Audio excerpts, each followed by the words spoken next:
tardes, noches a todas y a todos. Es un gusto saludarlos para poder compartir con ustedes estos momentos donde vamos a debatir, analizar, vamos a reflexionar algunos temas de actualidad en medio de esta crisis, digamos que principalmente sanitaria que vive el mundo, pero también económica, también política, algo de inseguridad jurídica, especialmente en temas de derechos humanos, de derechos fundamentales e incluso de culturalidades.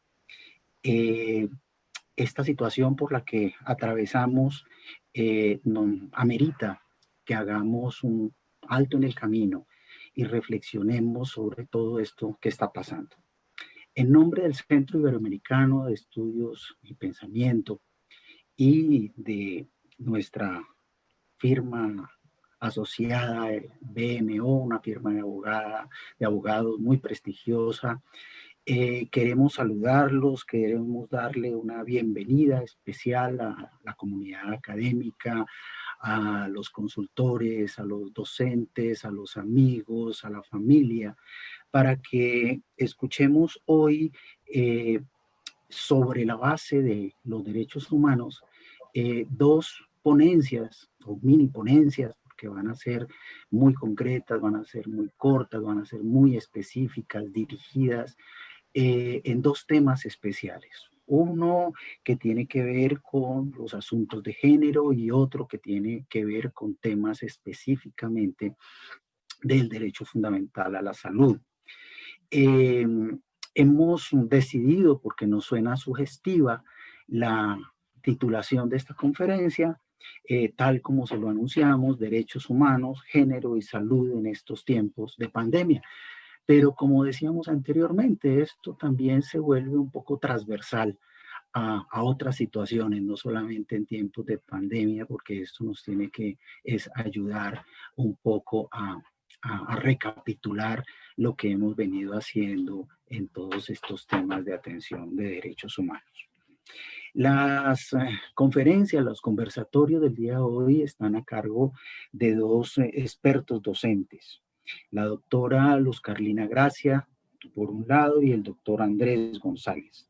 A ellos, unos agradecimientos especiales por aceptar esta invitación para que compartan esas experiencias, esas eh, expectativas, esas sugerencias y esas críticas que se pueden hacer frente al tema que van a abordar. Bueno, en primer lugar, desde luego, vamos a presentar a las damas. La doctora Luz Carlina Gracia Hincapié, excelente persona, amiga, además de eso, abogada, ya con alguna experiencia en temas administrativos, que también es magíster en ese tema, es candidata a doctora en Derecho y tiene una experiencia importante en justicia transicional, en justicia restaurativa, en asuntos de todo lo que es el enfoque diferencial, de género y el tema de acciones afirmativas. Además del litigio estratégico que desde luego se convierte en otra fortaleza de nuestra querida invitada del día de hoy. Entonces, después de esta presentación corta, queremos darle la palabra y abordar lo realmente importante de este conversatorio, y es todo lo que tiene que decirnos la doctora Luz Carlina. Doctora Luz Carlina, bienvenida y tiene la palabra. Adelante, por favor.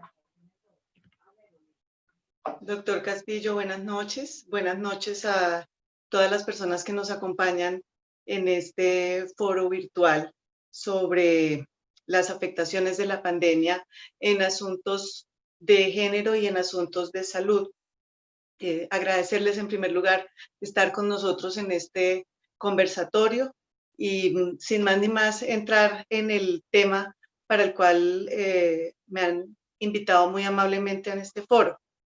Lo primero que hay que decir es que las pandemias afectan de forma diferente a hombres y mujeres, tienen un grado de afectación distinto desde la perspectiva de la desigualdad y la discriminación que sufren las mujeres, no solamente en tiempos de pandemia, sino en todo momento en el marco del desarrollo sociocultural, más en países como el nuestro, más en sociedades que tienen una inequidad y una desigualdad tan marcada respecto del género.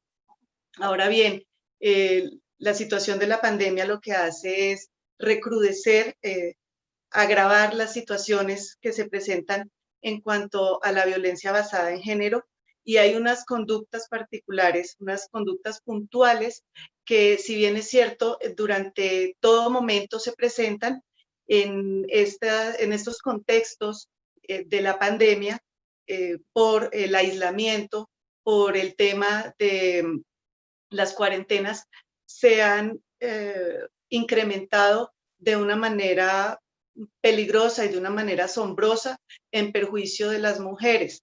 Esto es una situación que no se presenta únicamente en Colombia, únicamente en Latinoamérica, sino que ha afectado a las mujeres de todos los continentes, de diversos países, sin ninguna clase de diferenciación respecto del lugar o de el estatus social o socioeconómico que ostenten las mujeres y los perpetradores de estos hechos de violencia basada en género.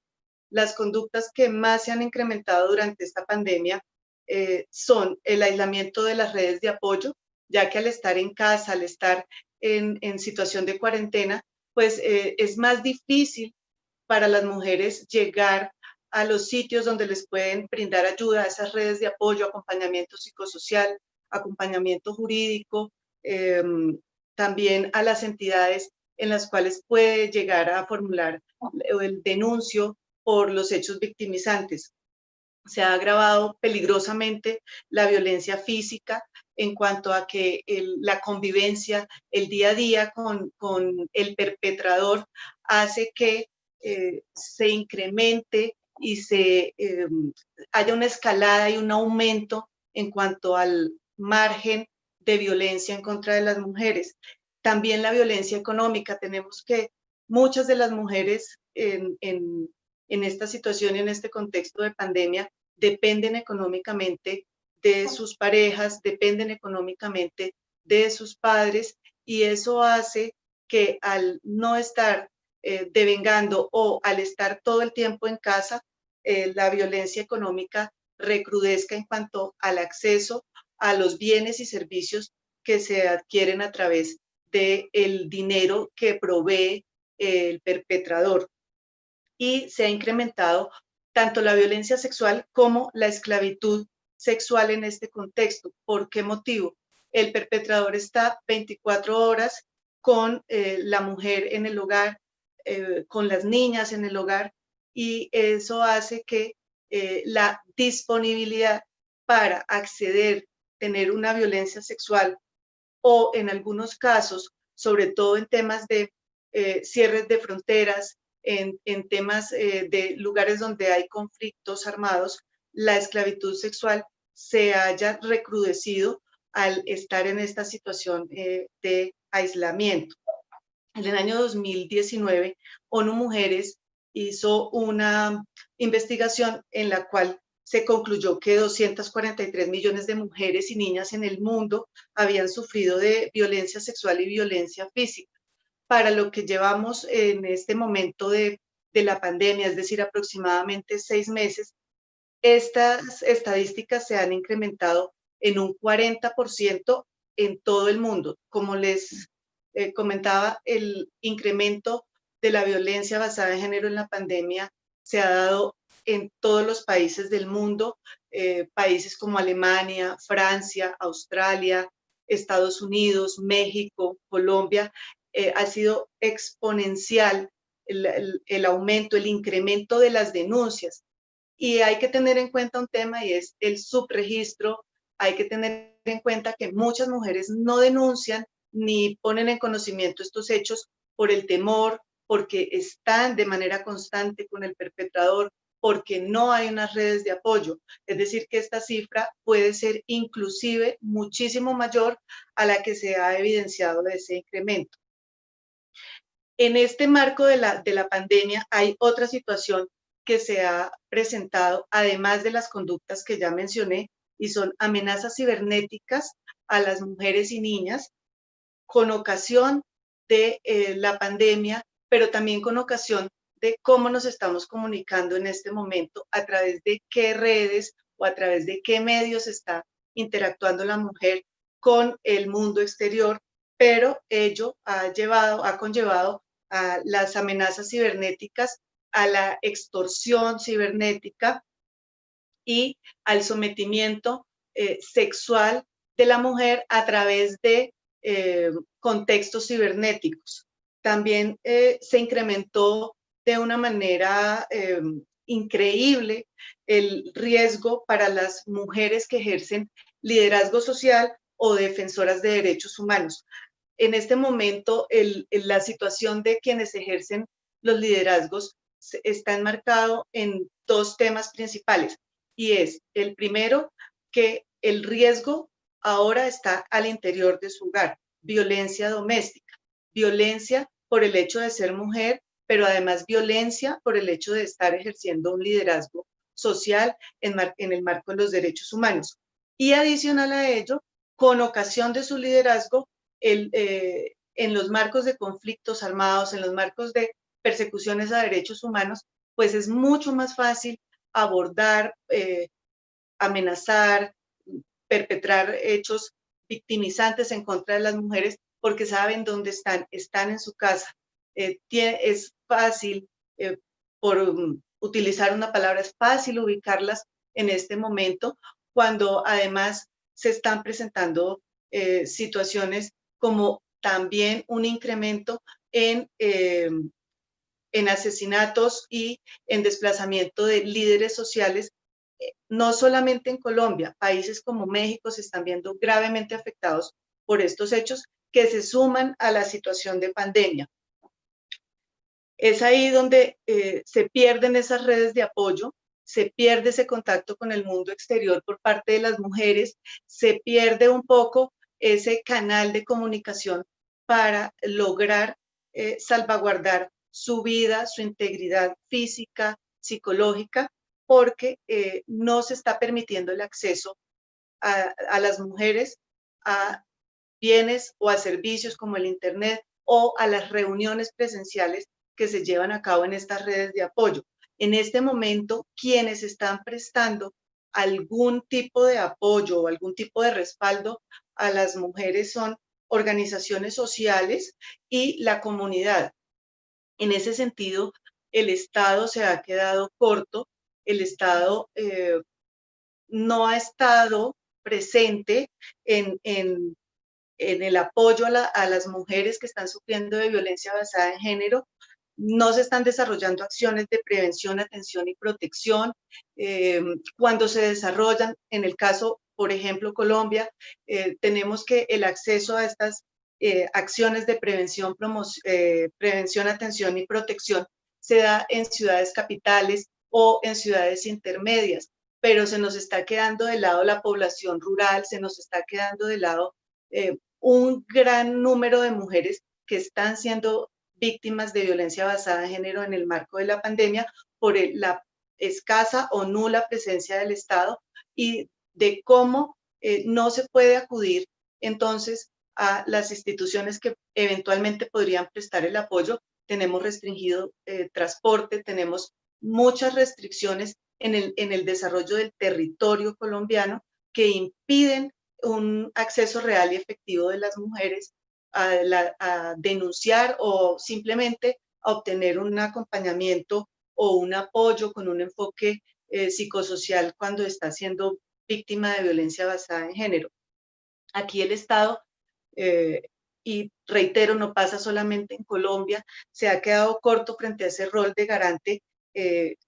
Caso puntual Colombia, con enfoque diferencial, no tenemos un enfoque territorial que garantice esa protección, pero al revisar las estadísticas a nivel mundial, no se está teniendo ese rol de garante del Estado no está garantizando, los estados no están garantizando la protección de las mujeres en casa con el perpetrador en su hogar en el marco de la pandemia. Hay una insuficiencia en cuanto a la concepción y a la comprensión de lo que viven las mujeres en casa, de lo que sucede en el día a día, en la cotidianidad. La pandemia ha recrudecido con índices alarmantes la situación que se presenta. La pandemia lo que nos ha mostrado es una realidad que de una u otra forma no se había querido ver y no se había querido abordar de frente cuando sabemos que el índice de mujeres que mueren, el índice de mujeres que son violentadas es altísimo cuando se trata de la violencia doméstica, de la violencia en casa por el hecho de ser mujer. Esto lo que nos lleva a pensar y a concluir es que el Estado tiene que garantizar, tiene unos retos en cuanto a garantizar unos estándares de atención en cuanto a violencia basada en género en todo momento, en todo tiempo, independiente que sea tiempos en los cuales esté el ejercicio de la movilidad en condiciones normales y cotidianas, pero también cuando se está en contextos como la pandemia. También garantizar una respuesta interinstitucional e intersectorial oportuna frente a los casos, frente a las denuncias de violencia basada en género. De igual forma, en tiempos de pandemia como en tiempos ordinarios, porque como les indiqué, es una situación que se presenta en el día a día y es una situación que muchas veces es complejo, es difícil denunciar, es difícil acudir a los centros de ayuda porque convives con el perpetrador todo el tiempo, estás en riesgo todo el tiempo y existe también un vínculo, existe de pronto una situación en la cual la mujer no se siente respaldada por esa red de apoyo estatal para decir hasta aquí tolero esta situación y salgo de este hogar en el cual se me están conculcando los derechos porque el Estado me garantiza realmente que voy a tener una protección. A veces el tema de la no denuncia es también porque no se tiene a dónde acudir y la certeza de realmente recibir el apoyo y la ayuda idónea para continuar con el proyecto de vida independientemente del el vínculo que se tiene con el perpetrador en el hogar. También es importante que el Estado garantice una atención especializada e integral para todos los casos. Las niñas y las mujeres son las principales víctimas de la violencia basada en género en el hogar, en contextos al interior de la casa. Pero cada situación representa una atención especializada, cada situación, cada hecho victimizante requiere unas rutas de atención distintas, teniendo en cuenta la edad, teniendo en cuenta el hecho victimizante, pero también teniendo en cuenta ese restablecimiento de derechos que es muy importante para no volver a caer en círculos viciosos en los cuales se sale de un hogar en el que el padre maltrata para llegar a un hogar donde la pareja maltrata o rehacer su vida sentimental con otra pareja que también maltrata, porque es una situación reincidente justamente por la falta de esta atención especializada e integral en restablecer los derechos de las mujeres.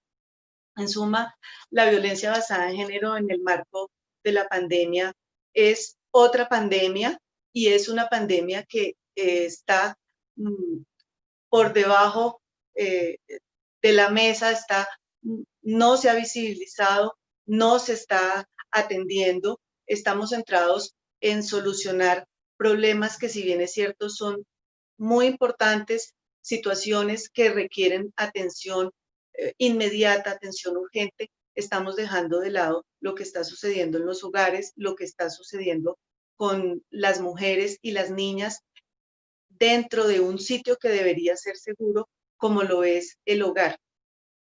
Finalmente, pues, esta es la reflexión frente a la situación y frente a los retos que tiene el Estado para atender las situaciones que se están presentando en tratándose de la violencia basada en género en el marco de la pandemia. Muchas gracias.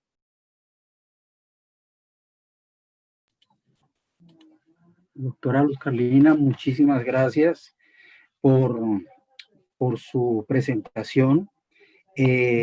Ha planteado usted una situación bien preocupante, una superpandemia, podríamos decir nosotros, adicional a la de la salud, es la que puede llegar a originar esta situación actual frente a la violencia de género. Muy seguramente todos quienes nos están viendo y escuchando van a tener preguntas, muchos de ellos, que al final de la sesión, después de la próxima intervención, invitamos a la doctora Luz Carlina de nuevo para responder a esos interrogantes y a esas preguntas que pudieran llegar a surtirse.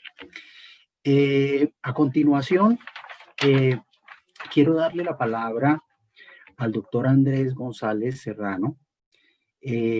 Para mí es un honor presentarlo, especialmente porque fue alumno mío no hace mucho tiempo, pero decirles que es un abogado de la Universidad Militar Nueva Granada, aquí en Colombia, también magíster en Derecho Administrativo, ha hecho diplomados y especializaciones en docencia universitaria y acaba ahora la semana pasada, y esta es una primicia, digámoslo así, para nuestra comunidad académica, acaba de obtener su título de doctor en Derechos Humanos y Sistemas de Protección de la Universidad Alcalá de Henares en España.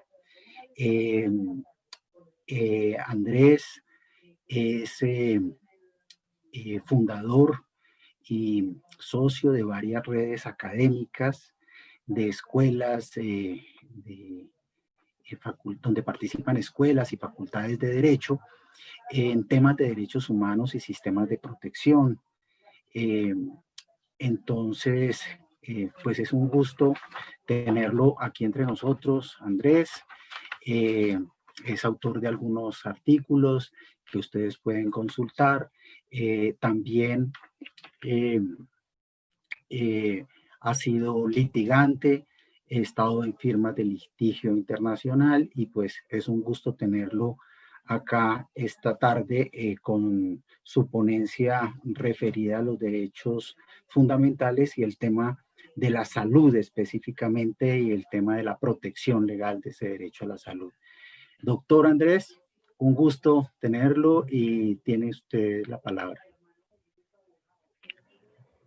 Mi doctor César, muy amable y muy querido por esa presentación. Ante la misma debo decir que usted fue mi maestro y es un orgullo poder estar hoy con ustedes. De la misma manera, extenderle mi agradecimiento al doctor Fernando Trivín y al CIBED por la invitación, como a la firma asociada y que está trabajando de la mano con ustedes.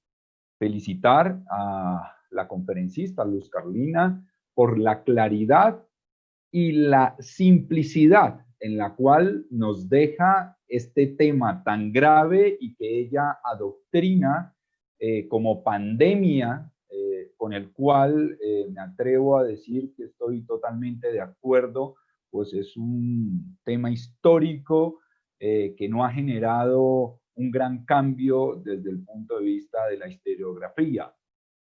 Asimismo, agradecer a todos y todas ustedes por acompañarnos el día de hoy. Pues bien, como lo ha dicho el doctor César Castillo, mi especialidad es en la protección internacional de los derechos humanos y en el litigio internacional como tal. Por tanto, quiero compartir en la tarde y noche de hoy con ustedes los estándares internacionales o alguno de ellos en relación con el derecho humano a la salud, para ver cómo hacemos en tiempos de COVID y post-COVID para proteger este derecho humano y fundamental como se establece a nivel tanto nacional como internacional. Estándares que son aplicables para la mayoría de las personas que nos acompañan hoy, pues son estándares establecidos a nivel de la Organización de Naciones Unidas y de la Organización de los Estados Americanos. Es por ello y con la venia de todos ustedes que haré mi presentación bajo 3 momentos o postulados. En la primera, les compartiré más o menos lo que es el sistema internacional en relación o con base al derecho a la salud y cómo se protege, sobre todo para Colombia y para México, pasando a establecer los estándares más importantes y de los cuales más están en el ojo de la aplicación e interpretación tanto de la Corte Interamericana de Derechos Humanos como el Comité de Derechos Económicos, Sociales y Culturales, y terminaremos pues con unas conclusiones que de antemano, así como la profesora Carolina ha expresado, son constructivas, pero son reales y que debemos de tener mucha atención, así como hacía el preludio César Castillo. Pues bien, como todos conocen, en el sistema internacional y después de las consecuencias nefastas que dejaron estas 2 guerras mundiales, como las que dejará el COVID y como ha dejado el COVID, pues nada, nace en el mundo internacional un sujeto de derecho internacional muy importante como son las organizaciones internacionales. Pues bien, Colombia, México pertenece a 2 de ellas o son miembros a 2 de ellas como la Organización de Naciones Unidas y la Organización de los Estados Americanos.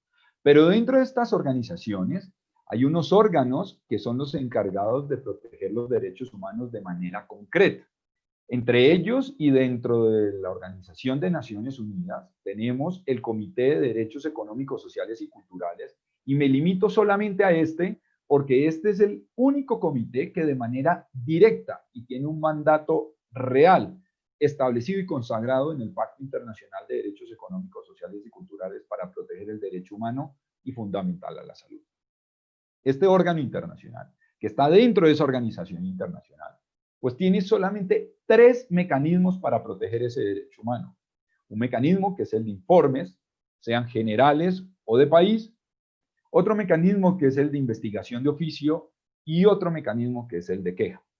Estos 2 últimos, más allá de que los pudiéramos compartir, que son los que miran de manera concreta las violaciones, el primero, el de investigación de oficio por violaciones masivas y sistemáticas, o el segundo, no tiene que ser violaciones masivas y sistemáticas, sino para personas determinadas e individualizadas, pues da la casualidad que ni Colombia ni México le han concedido competencia a este Comité de Derechos Económicos, Sociales y Culturales para que lo vigile, para que diga si ha violado o no ha violado los derechos económicos, sociales y culturales, y dentro de estos, el derecho humano y fundamental a la salud.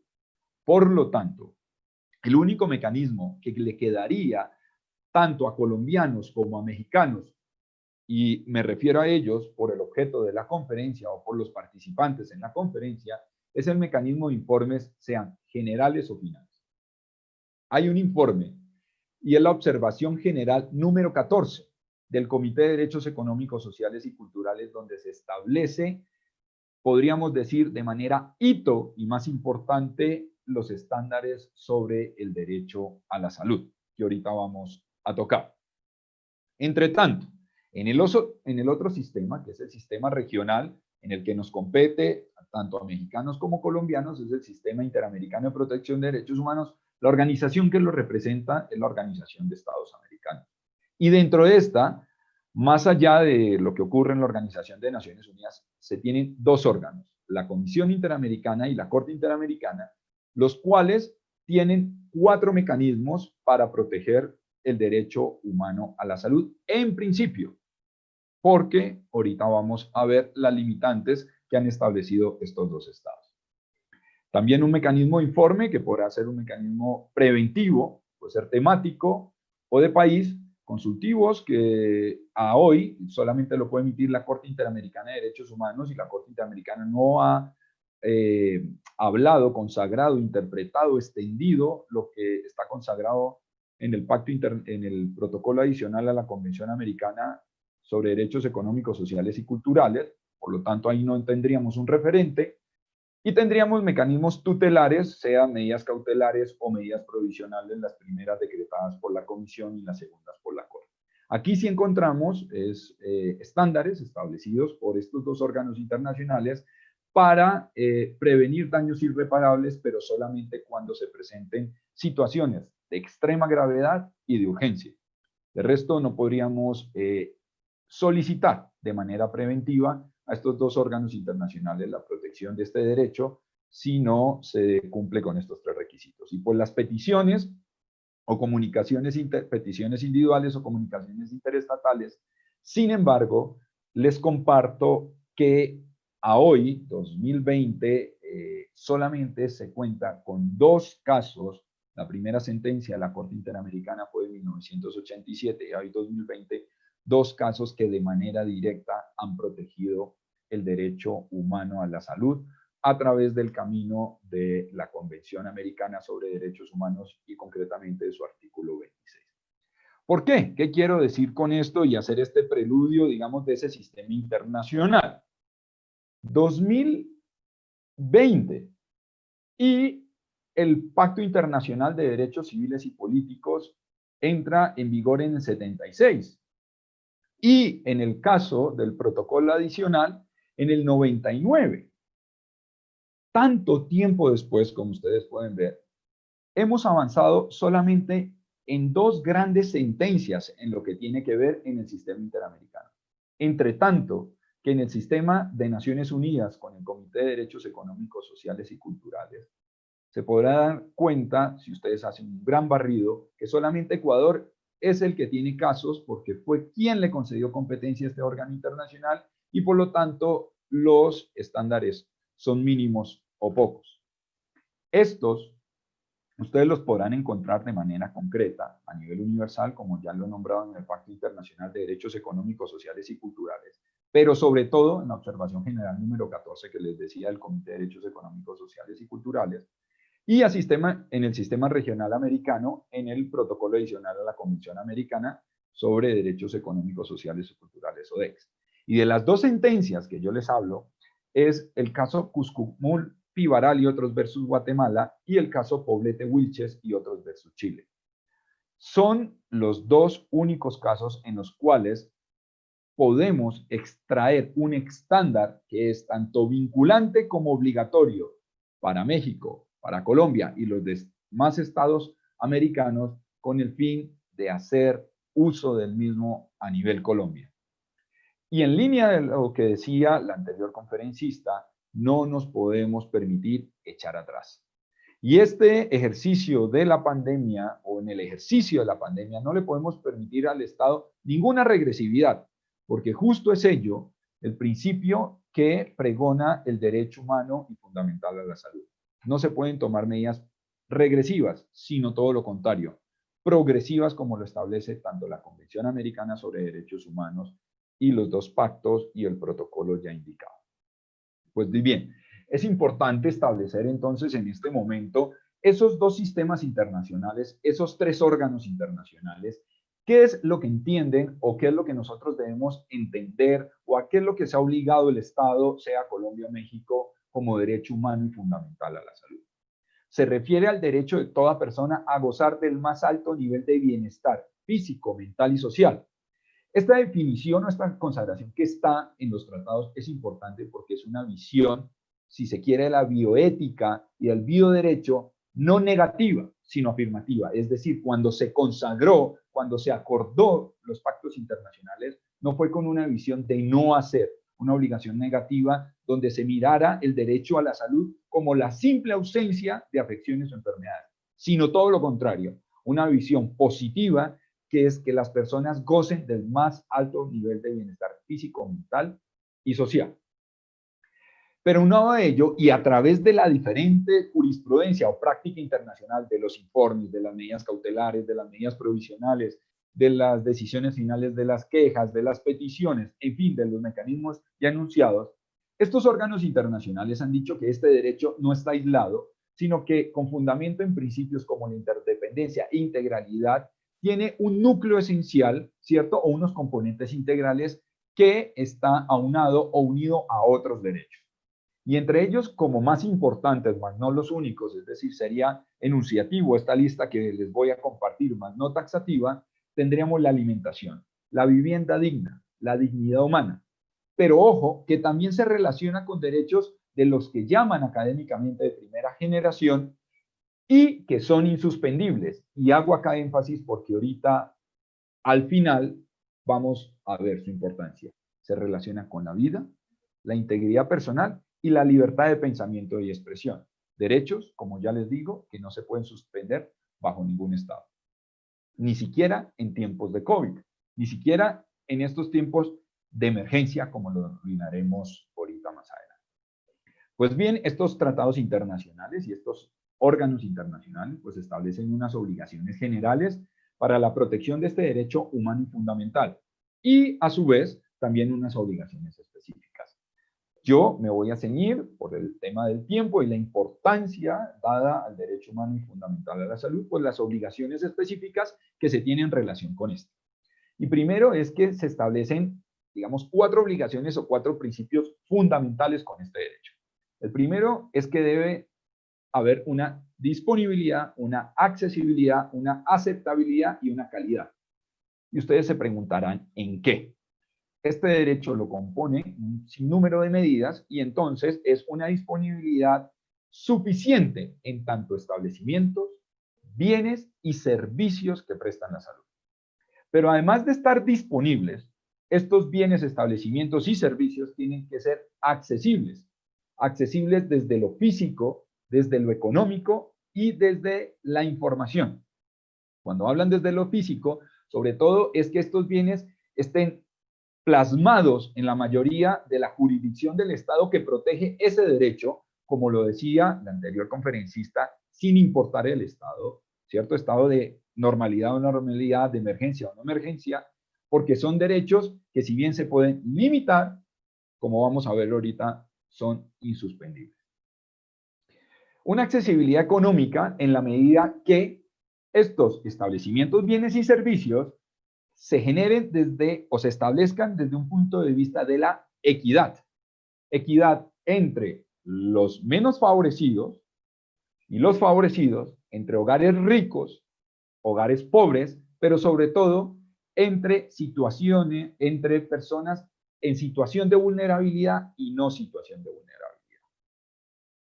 Además de tener una accesibilidad física, económica, también se debe tener información, o sea, que la información sea accesible para poder solicitar, recibir y difundir información sobre este derecho o sobre enfermedades que están aquejando este derecho y que no me permiten gozar libremente y plenamente sobre él.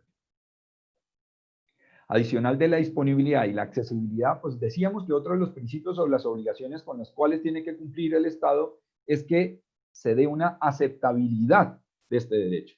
Por lo tanto, esto impone, ¿cierto?, que estos establecimientos, estos bienes y estos servicios de salud deben ser respetuosos desde la ética médica, pero sobre todo culturalmente apropiados. Por lo tanto, aquí es permitido lo que explicaba al inicio, al preludio de la conferencia, las acciones afirmativas o las distinciones, pero estas siempre y cuando sean objetivas, razonables y legítimas. Por último, y como último de los principios o obligaciones específicas en cuanto al derecho a la salud, se tiene la calidad, ya no mirada desde la ética médica, ni que sea culturalmente apropiada, sino que tengan estos establecimientos, bienes y servicios una calidad desde el punto de vista científico y un punto de vista eminentemente médico. Todas estas obligaciones, ¿cierto?, son obligaciones que se dan en estado de normalidad y que se rigen, o su principio base es la progresividad. Y se incumple la otra cara con una cara de regresividad. Ese es el estándar importante y nuclear para la protección de este derecho humano y fundamental. ¿Cómo establezco entonces si hay una medida regresiva o no? Para poder determinar si el Estado está cumpliendo o no con sus obligaciones internacionales. Ello se hace de una manera clara y básica, y es estableciendo los recursos disponibles en el Estado. ¿Qué es lo que se tenía antes? ¿Qué es lo que se tiene ahora? ¿Qué es lo que se proyecta? ¿Cuáles son las circunstancias de antes, de ahora, de lo que va a venir? Pero sobre todo, ¿a qué tipo de población también estamos protegiendo? Y de ahí hay, vuelve y juega, unas acciones afirmativas y de manera especial a los grupos en situación de vulnerabilidad, los cuales ustedes ya conocen como son las personas privadas de la libertad. Estoy hablando en temas de COVID, lógicamente, y en temas del derecho humano a la salud, las personas de escasos recursos, las personas que con VIH, las personas que pertenecen a una comunidad indígena o afrodescendiente, los adultos mayores, las embarazadas, migrantes, refugiados y desplazados. Frente a ellos debe haber unas distinciones para una protección reforzada frente a este derecho. No lo que ha ocurrido, y como lo hemos visto, si quieren los medios de comunicación, no solamente americanos, sino también europeos, donde dan una aceptación, ¿cierto? O una primacía a los adolescentes y a lo que llaman jóvenes frente a las personas mayores. Esto iría en contra de los estándares internacionales. Pues bien, estas obligaciones, como los decía, son en tiempos de normalidad. Pero lo del COVID, ¿cierto? Y el coronavirus, que no es un tema de orden público mundial, de orden público interamericano, pues entonces se podría englobar en lo que se llaman estados de excepción, estados de emergencia, y le permitiría, según tratados internacionales generales, no es específicos, como los pactos sobre derechos económicos, sociales y culturales, la suspensión de ciertos derechos. Pero esta suspensión de derechos se da doctrinalmente y bajo normas convencionales internacionales solamente en casos de guerra, peligro público, independencia o cuando se amenace la seguridad del Estado. Y aquí es importante establecer cuáles serían los criterios importantes para decir si se está con el tema del COVID, ¿no? Con el coronavirus, si se está amenazando o no la seguridad del Estado. Lógicamente, mirada la seguridad bajo doctrinas no de las armas, sino una seguridad ciudadana, una seguridad alimenticia, una seguridad desde el punto de vista de la salubridad. Bien, esto bajo unos estándares, también unas características, y es que se ponga en real peligro la vida organizada del Estado, que afecte a toda la población y que sea una situación real, inminente y totalmente excepcional. Pues bien, el Estado podrá suspender un sinnúmero de derechos, pero vuelvo y les establezco o les indico lo que en la segunda parte les referenciaba. Estos tratados internacionales no indican que el derecho humano a la salud no sea suspendible, es decir, no está prohibida su suspensión, pero bajo los contornos y los estándares internacionales que le han dado protección a ese núcleo esencial y en lo que arropa la integralidad de este derecho, ha dicho que hay 3 derechos, como la vida, la integridad personal y la libertad de pensamiento y expresión, para recibir, difundir y promover información, que sí son insuspendibles. Por lo tanto, quedaría la pregunta, si este derecho humano y fundamental a la salud, bajo los decretos que se hayan expedido en México o en Colombia, están cumpliendo con estos estándares internacionales. Estándares que van un poco más allá en la necesidad, digamos, de unos requisitos formales, y estos son supremamente importantes en la medida de establecer si son convencionales y legales, tanto a nivel interno como a nivel interamericano o, si se quiere, internacional. Los estados tienen todo el derecho de proclamar el estado de emergencia y con este estado de emergencia decir cuál es la naturaleza de ese estado de emergencia. Y sumado a ello, decir cuáles son las medidas para hacerle frente a ese estado de emergencia. Y sumado a ello, decir qué derechos considera que va a suspender. Pero todo ello con fundamento en 3 principios. Que explique, justifique de forma razonable, objetiva, cuál es la necesidad del estado de emergencia. ¿Por qué toma esas medidas? ¿Cierto? ¿Por qué si tomó o no tomó medidas anteriores? Si ellas fueron efectivas o no. ¿Cierto? También cumplir con el principio de proporcionalidad, es decir, una proporcionalidad entre la medida adoptada el derecho suspendido y si entre uno y otro existe o no ese nexo de causalidad. Y por último, el tiempo, la temporalidad de la medida, porque uno de los principios es que no sea atemporal. Pero por último, esa proclamación de estado de emergencia, que sí tienen derecho los estados, bajo los estándares que ya les he dicho, los requisitos, bajo estos principios de necesidad, proporcionalidad y temporalidad, tiene un requisito de legalidad, y el cual es notificar sí o sí al secretario general de la Organización de Estados Americanos y al secretario general de la Organización de Naciones Unidas, con el fin de que estos tengan conocimiento, de poder analizar los mismos decretos de estado de emergencia, de anormalidad, dependiendo cómo se llame en cada estado, comunicarlo a los demás estados miembros o partes de estas organizaciones que ya hemos indicado, como la Organización de Naciones Unidas o la Organización de Estados Americanos, pero también porque se tiene la obligación de informar a las personas que están sujetas a su jurisdicción.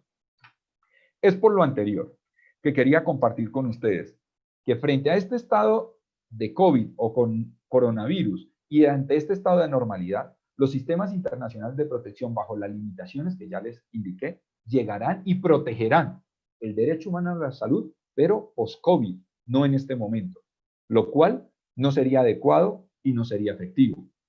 Además, los estados, partes, digamos, de la Convención Americana sobre Derechos Humanos, del Protocolo adicional a la Convención Americana sobre Derechos Económicos, Sociales y Culturales, del Pacto Internacional de Derechos Civiles y Políticos, del Pacto Internacional de Derechos Económicos, Sociales y Culturales, bajo su facultad soberana o el principio de soberanía, limitaron la competencia de estos dos órganos internacionales para que en principio de manera directa los declararan responsables a nivel internacional. De manera excepcional tenemos lo que ya les he indicado en estos dos casos, Cuscumul y Pivoral y Poblete, la protección del derecho humano a la salud a través del artículo 26 de la Convención Americana, la cual protege son derechos civiles y políticos, no económicos, sociales y culturales, pero solamente en el evento que logremos demostrar que se ha tomado una medida regresiva como en esos dos casos. Por último, entonces, lo que debemos de hacer es velar porque estos estándares internacionales se apliquen dentro de nuestras jurisdicciones, porque la salud de las personas que nos acompañan no esperan más. Muchas gracias por su atención y quedo a su disposición, doctor César, doctor Fernando, y para todos los oyentes.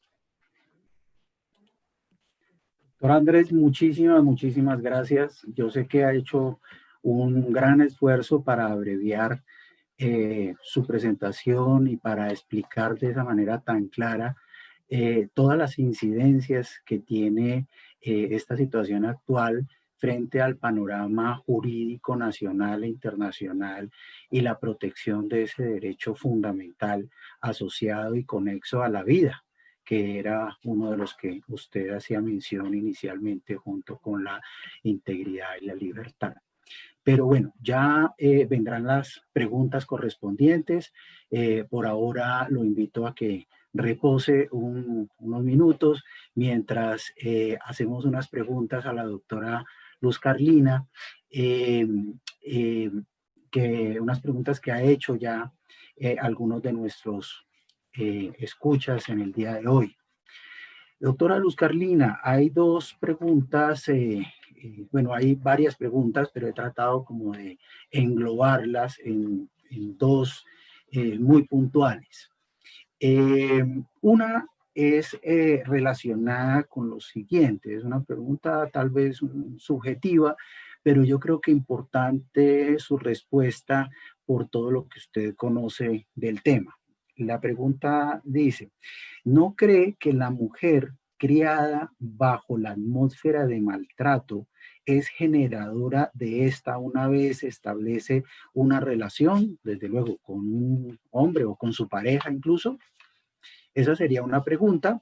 Y la otra, que por ahora tengo y que he englobado, de acuerdo a lo que nos han comentado nuestros amigos, es tiene relación con la participación del Estado y dice, ¿cómo hacer para que el Estado participe más efectivamente frente al problema y cómo lo podemos combinar, cómo podemos hacer ese llamado para que atienda esa desoladora situación que usted expone. Entonces, tiene la palabra doctora Luz Carlina para dar respuesta a estas dos iniciales preguntas.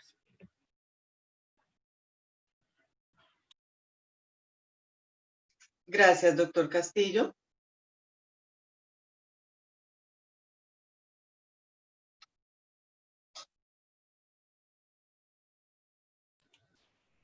Sí, adelante, la estamos escuchando, doctor. Doctor. Gracias, doctor. Respecto de la primera pregunta, debo decir enfáticamente,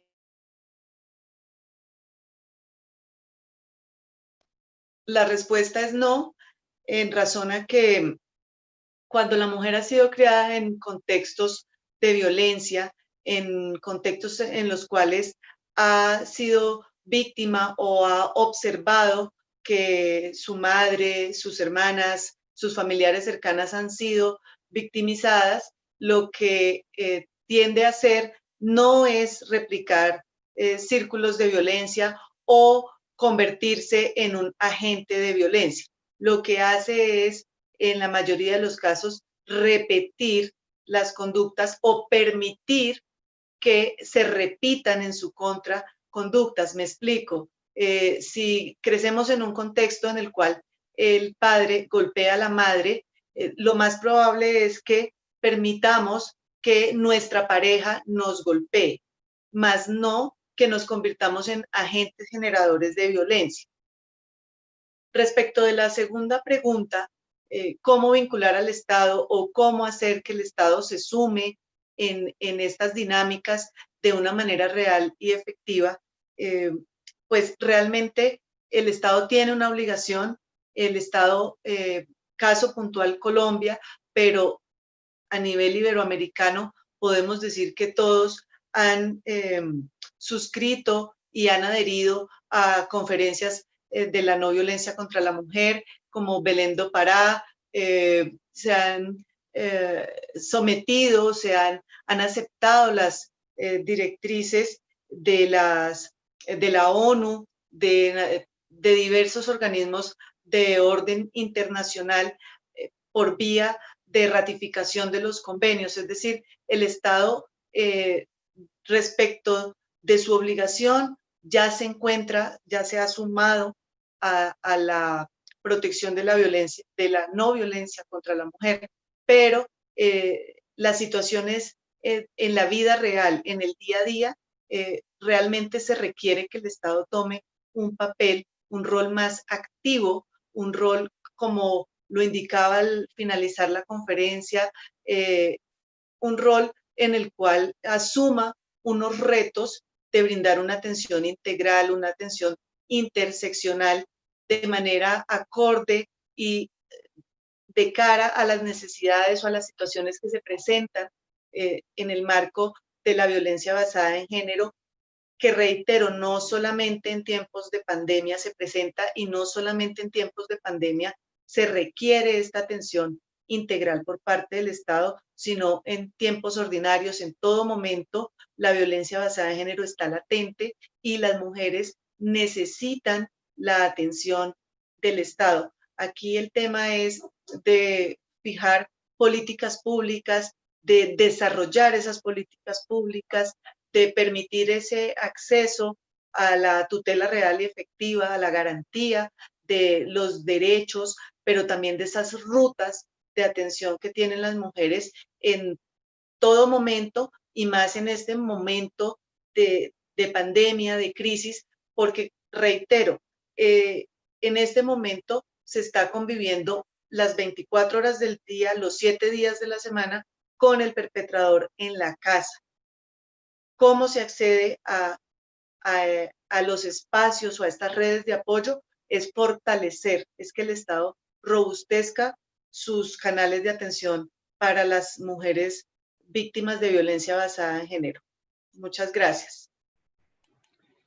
Doctora, una pregunta adicional y tiene que ver con esas estadísticas que nos daba frente a los casos de, de violencia de género.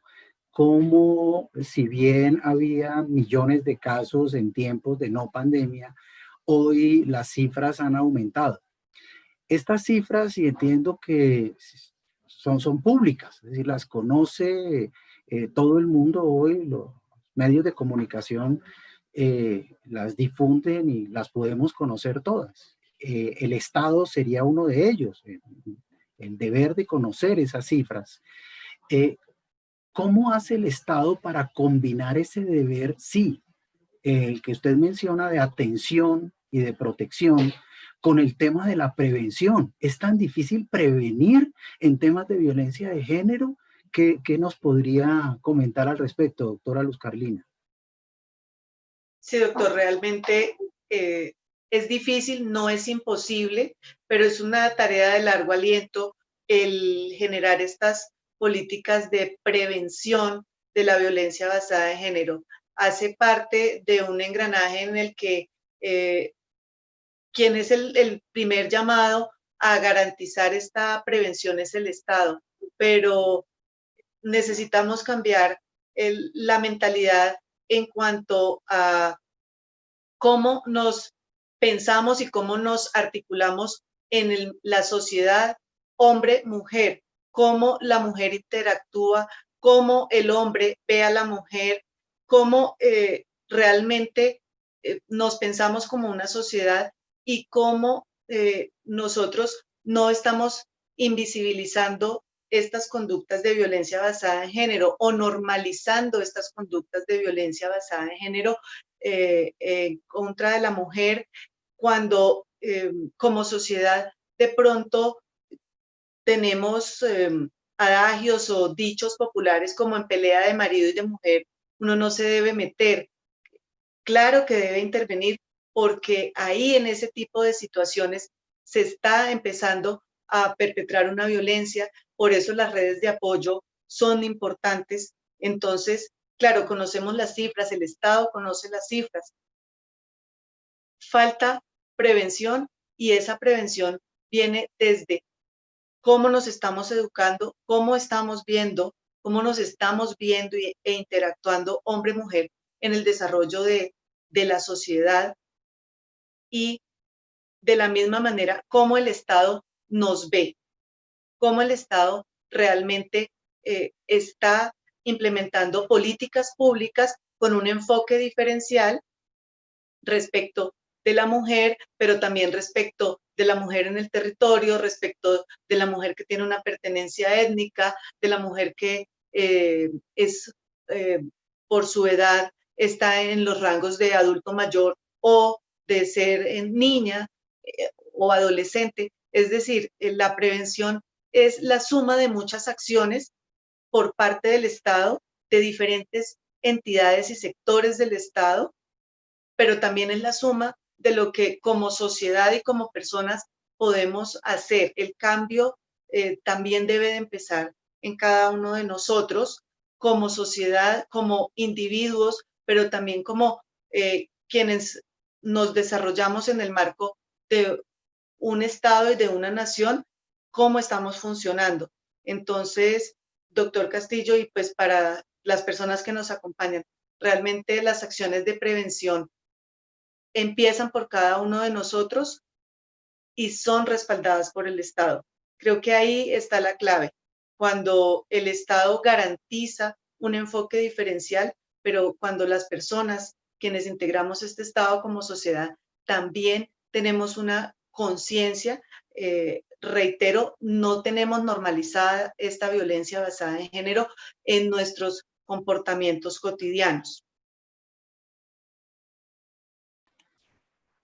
Doctora Luz Carlina, de verdad, muchísimas gracias no solamente por su participación, excelente exposición, sino también por sus respuestas que nos dejan a nosotros unos retos muy grandes en esta materia. Es decir, yo con mi escaso conocimiento sobre estos temas, yo podría decir que tenemos que desarrollar muchas acciones frente a este enfoque general hoy de género que, que es base de los derechos humanos en la medida en que supone algo con lo que usted arrancó su exposición, y es la diferencia entre los seres humanos, no solamente hombres y mujeres, sino también sus diferencias de raza, sus diferencias de creencias religiosas, sus diferencias de edades, etc.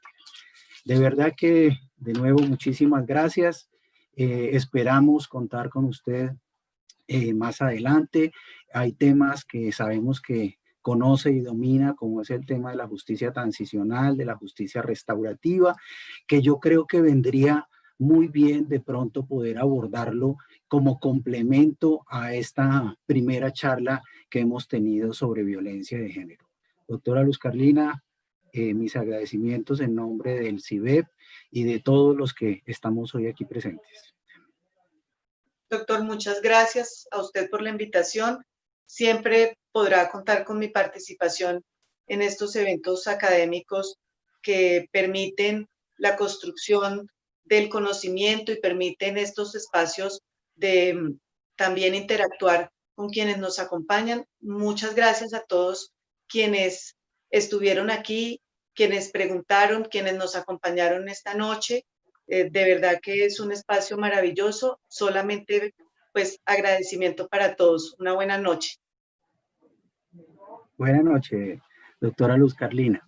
Doctor Andrés, para usted también tengo unas preguntas que han formulado aquí todos quienes nos están viendo y escuchando esta tarde, noche en América, digámoslo de esa manera.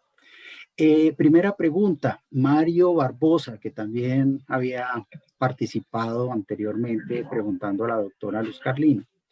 Dice lo siguiente, doctor Andrés, dice, consciente de los avances de los derechos humanos, ¿cuál es el paso siguiente? ¿Qué viene a nivel internacional y nacional para seguir avanzando en la protección? Habla de protección de los derechos humanos. ¿Qué considera usted frente a esta situación del tema, digamos, lo normativo, positivo de los derechos humanos? ¿Qué tendría que hacer ese contexto internacional para seguir avanzando, doctor Andrés? Bien, mi doctor César, primero agradecer a Mario por su pregunta, porque es una pregunta de total realidad internacional. La respuesta la puedo dividir desde dos vertientes, una, si se quiere, desde las relaciones internacionales y otra desde el derecho internacional procesal de los derechos humanos. En relación con la primera, es hacer efectiva las cláusulas que están en los tratados multilaterales de la corresponsabilidad entre los estados. El sistema internacional es heterogéneo, es fragmentado, es global. Y un ejemplo de todo ello es el coronavirus o COVID-19.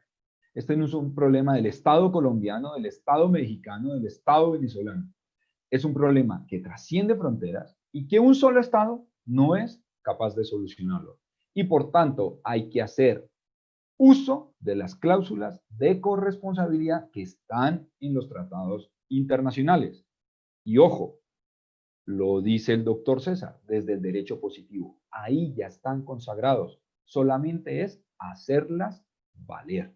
Otra cosa hubiese sido una respuesta desde el justnaturalismo contemporáneo en la cual dijese que tendríamos que hacer algo para que fuese o lográramos ese reconocimiento histórico frente a las cláusulas de corresponsabilidad. Pero no, eso ya fue sujeto de avance internacional y ahí está. Solamente es hacerlas efectivas.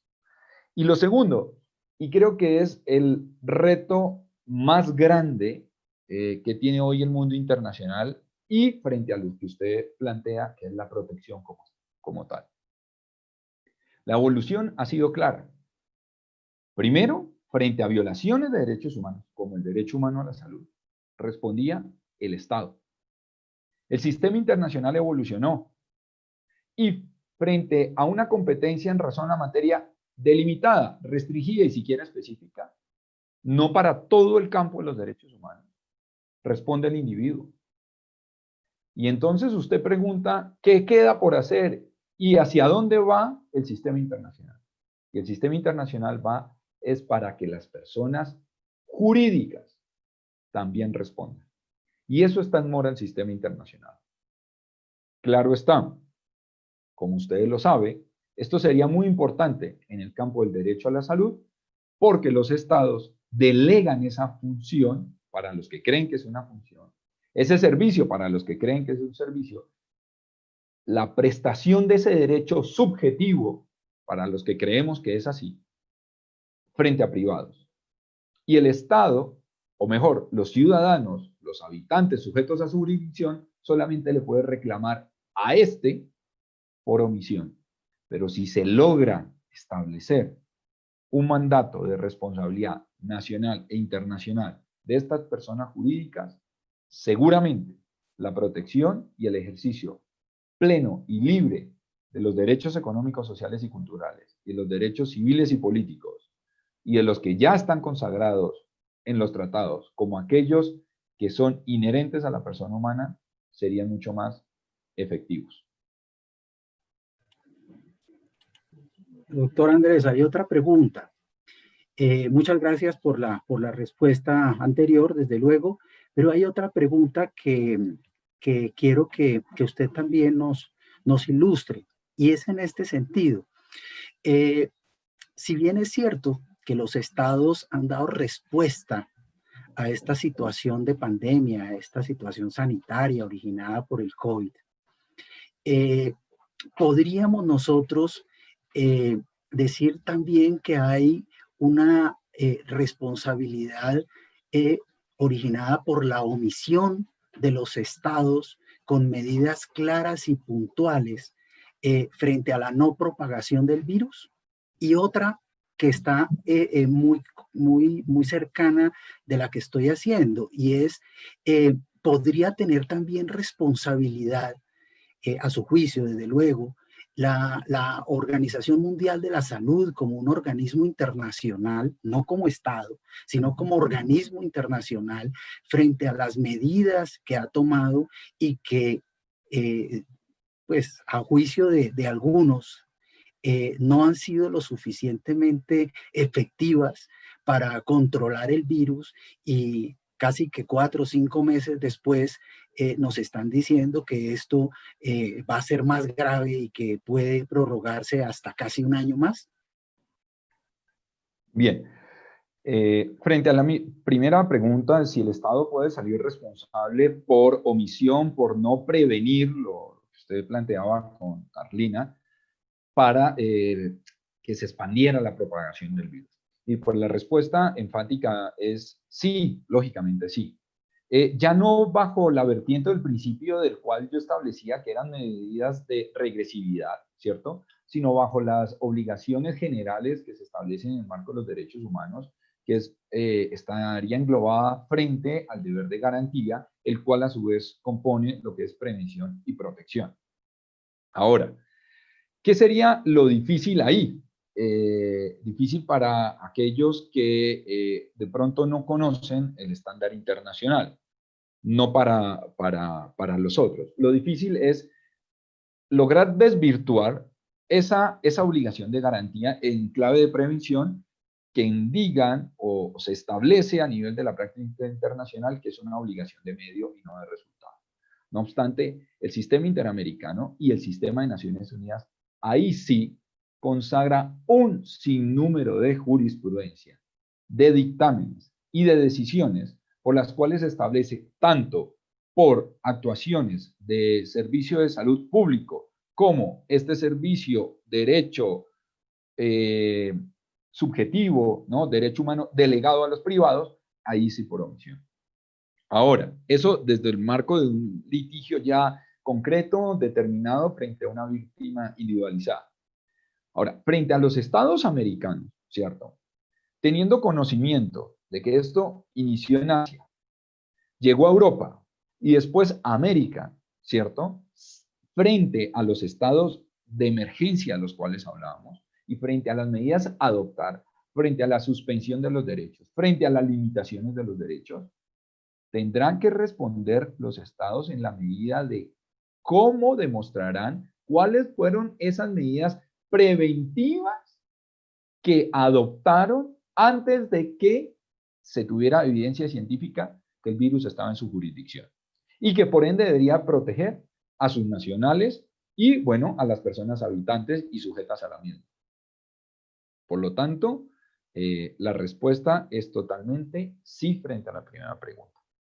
Frente a la segunda, si podríamos o vemos viable que la OMS salga responsable a nivel internacional por las medidas adoptadas o por la información proporcionada, etcétera, etcétera, etcétera, ¿cierto?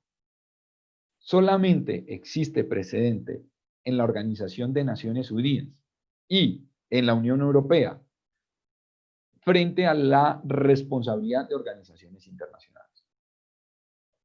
Pero dentro de la Organización de Naciones Unidas fue frente a un mismo órgano de su organización. Y eso es lo que hay que determinar aquí. Entonces, así como hay peticiones individuales, así como hay comunicaciones interestatales, no existe en este momento, en el marco, digamos, de la OEA, una posibilidad para que un Estado americano, en el marco de la OEA, para que demande o haga responsable directa o solidariamente a la OMS.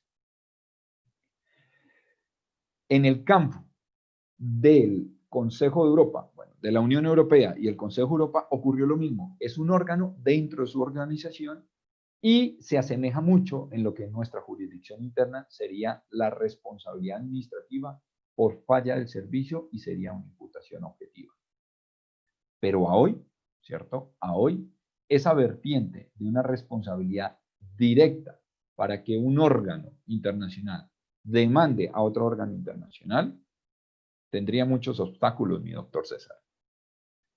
Y quisiera ver yo, más allá de que pudiese estar o no de acuerdo, que frente a esos dos precedentes que le he referenciado, un Estado parte solicite la responsabilidad internacional de la OMS en el marco de la Organización de Naciones Unidas por las medidas que ha tomado cuando interpretará o quiere demostrar que han sido no en beneficio de sus habitantes o de las personas sujetas a su jurisdicción.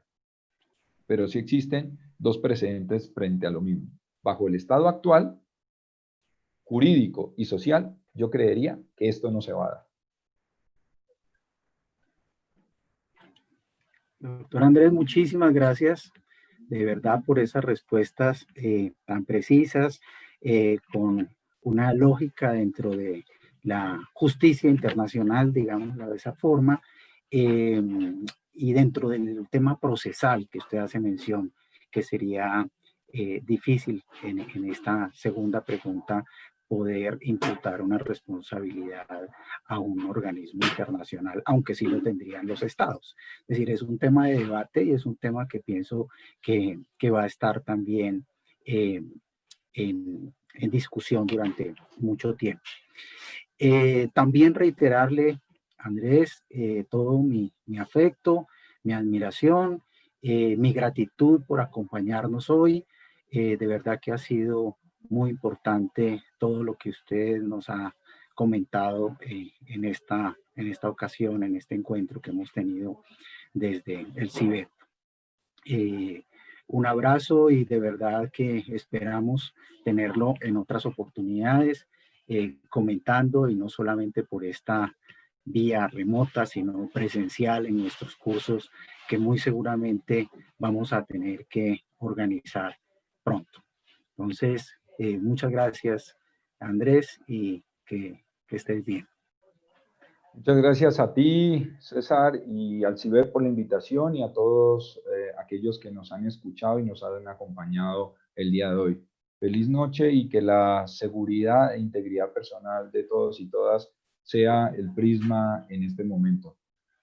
Un abrazo desde Colombia. Un abrazo, Andrés. Bueno, hemos llegado ya al final de nuestra tercera sesión de conferencias, de conversatorios desde el CIBEP. Y quiero compartir una invitación que nos ha hecho el editor de la revista Misión Jurídica, con unos ejemplares que contienen unos artículos muy relacionados con los temas que pudimos hoy compartir y comentar. Vamos a mandarles a ustedes el link respectivo para que los revisen, para que complementen todo esto que hemos comentado hoy. Es una publicación que la doctora Luz Carlina nos dice que está abierta al público de forma digital, en 6 idiomas, y llega a más de 5 millones de lectores potenciales, de tal manera que esto nos podrá ayudar a seguir comprendiendo estos importantes temas con los que hoy hemos conversado. Un agradecimiento muy especial por la confianza, por esa amistad, por ese vínculo que ya han hecho a nuestra plataforma, a todos nuestros queridos amigos, a nuestros estudiantes de los cursos, a la comunidad que nos rodea, a toda la familia que también nos apoya, de familia de cada uno de nosotros. Esperamos en unos 15 o 20 días estar invitándolos de nuevo a una nueva sesión, a un nuevo encuentro. Esto creo que suma. La idea es esa, sumar y multiplicar,